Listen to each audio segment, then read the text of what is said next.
This is Lorenzo, and this is the Training Design Taxonomy video series, lesson number 14. It's on our split body schedule. Recall that in the very beginning of the series, we looked at the three elements of exercise program design. The first element was not about setting goals so much as selecting goals based on what was available. We saw that there are 30 mobility, stability, strength, speed, and endurance goals to choose from. As for the second element, now that we know what's possible and what to aim for, we want to then explore all the different routines that are available to us that's going to help us achieve those goals. We saw that in total, there were 16 split body routines to choose from that we could combine in many different ways, giving us total body routines, but also hybrid body routines. As for the third and final element, we're finally ready to select the fewest number of routines based on the time that we have available. Speaking of available time, there are 3 universal training schedule templates to choose from. This is the first of those 3 schedules. It's called the split body schedule. It's only 5 routines. Let's take a look. As a quick review, we saw that there are 16 split body routines to choose from to help us achieve our goals.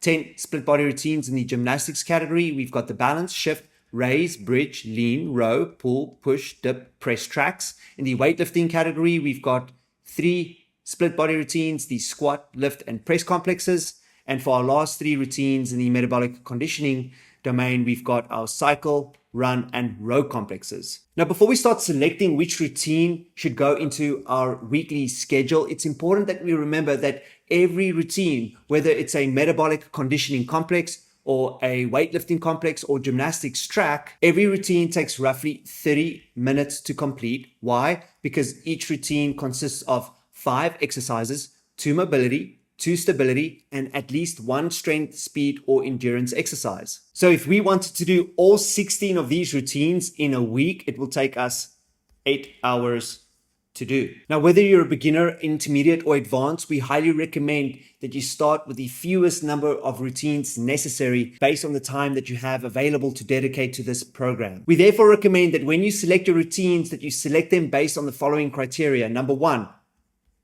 time. How much time do you have available to dedicate to your training each week? Number 2, make sure that whatever routines that you select, that they are compatible with each other and balance each other out.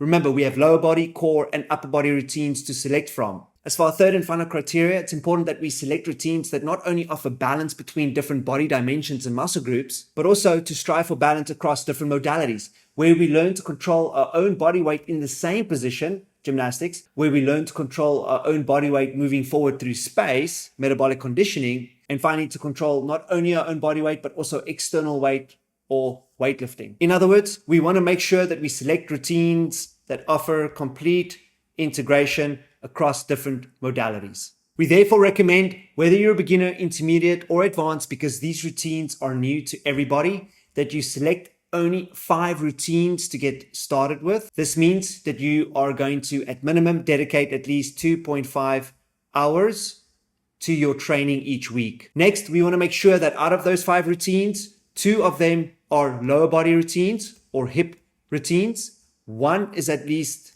a core routine and at least 2 upper body routines.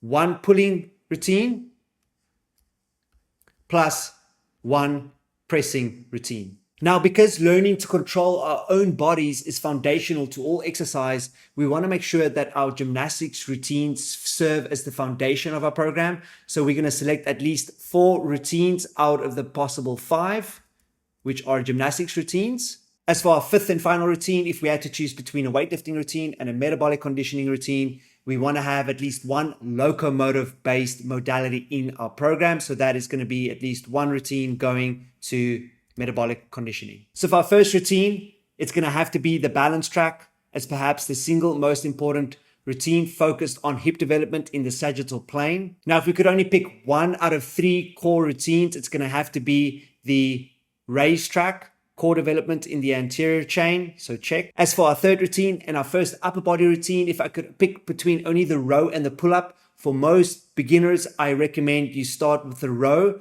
because the row will build the strength endurance you need to start working on your pull-up. As for our 4th routine or our second upper body routine, we need 1 pressing routine. We have the push, the dip, or the press. Now, if you could only choose 1, I recommend, especially as a beginner, for the same reason that we choose the row, that you choose the push, because this will build the strength endurance you need in order to work on your dip as well as your press. As for our fifth and final routine, we can see we've already selected 4 gymnastics routine. We need at least 1 more metabolic conditioning routine. Now, if I could only choose between one of the 3 Metcon events, it's going to have to be cycling for a few reasons.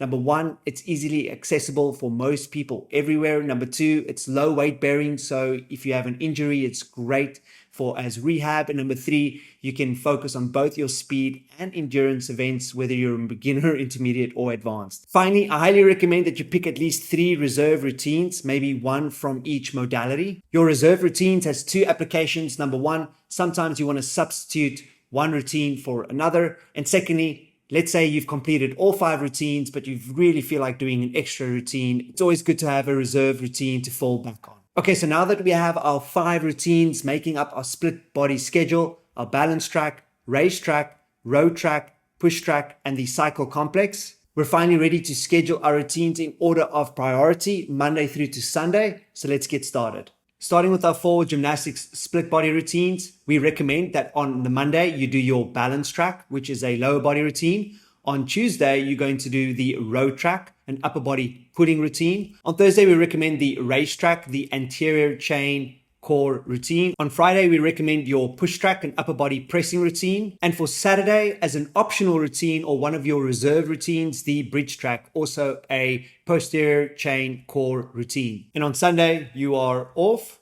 So in summary, we have a lower body, upper body, core, upper body with a core optional reserve routine on Saturday. As for our 5th and final routine that make up our split body beginner schedule, in the metabolic conditioning category, on the Wednesday, you have your cycle complex, which is your second lower body routine of the week. Provided you've already done your cycling on the Wednesday, on the Saturday, you can opt for a run. As for our 3rd reserve routine, for those of you who want to start playing with your weightlifting routines, instead of doing the run on a Saturday, or if you don't want to do a bridge on the Saturday as 2 optional routines, you have the option to start doing the lift complex also on a Saturday. So as a quick review, on a Monday for your very first routine, we've got the balance track. As for your second routine, on the Tuesday, you have an upper body pull routine, the road track. On Wednesday, you are off as far as gymnastics routines are concerned. Instead, on the Wednesday for your 3rd routine, you'll be doing the cycle complex, either focused on endurance or speed. As for your 4th routine, on the Thursday, you're going to be focusing on your anterior chain core development, the race track. As for your 5th routine, on the Friday, you're going to focus on upper body pressing, the push track. Assuming you've done your cycle routine on the Wednesday, on the Saturday, you have the option to do your 6th routine, the run, also focused on speed or endurance. However, if you didn't do your cycling on the Wednesday, you can do your cycling on the Saturday. Assuming you've done your balance, row, raise, push, and cycle track, and you don't feel like doing another metabolic conditioning routine, you can opt for the bridge track, which is a core development routine focused on the posterior chain, which you can also do on the Saturday. And finally, if you don't feel like doing another gymnastics routine or Metcon and you want to start experimenting with weightlifting, we highly recommend you start with the lift complex, as you see it here, either with the barbell or you can do the hip thrust on the machine. Now, for those of you who still only want to do 5 routines per week or want to spend a maximum of 3 hours on your training each week, but you want to start exploring different routines and focus on different skills, instead of changing the whole program, we recommend simply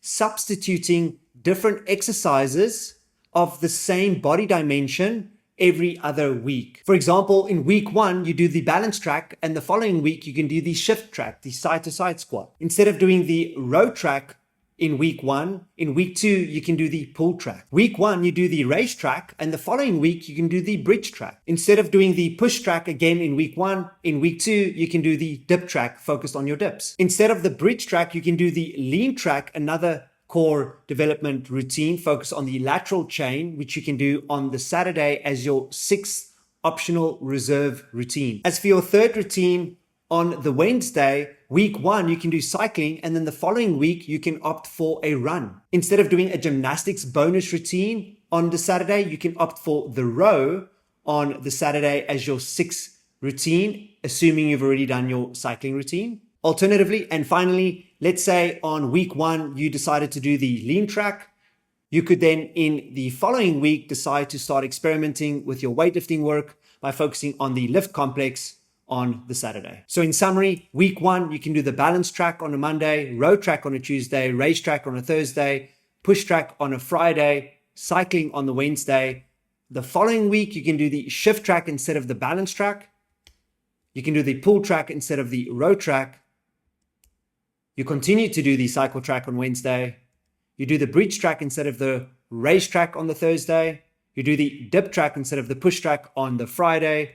And you do the row instead of the run or cycle on the Saturday as your reserve track. And finally, in week 1, you can either do the run, row, lean, or if you want, start experimenting with the weightlifting routines focused on your lift complex, either with a barbell or with the hip thrust on the machine. So in summary, and this is the final summary, the split body beginner schedule is 5 total routines or a maximum of 3 hours that you will dedicate to your training each week. 4 total gymnastics routines, 1, 2, 3, 4, and 1 metabolic conditioning routine. 2 of them lower body, 1, 2, 1 core, and 2 upper body routines.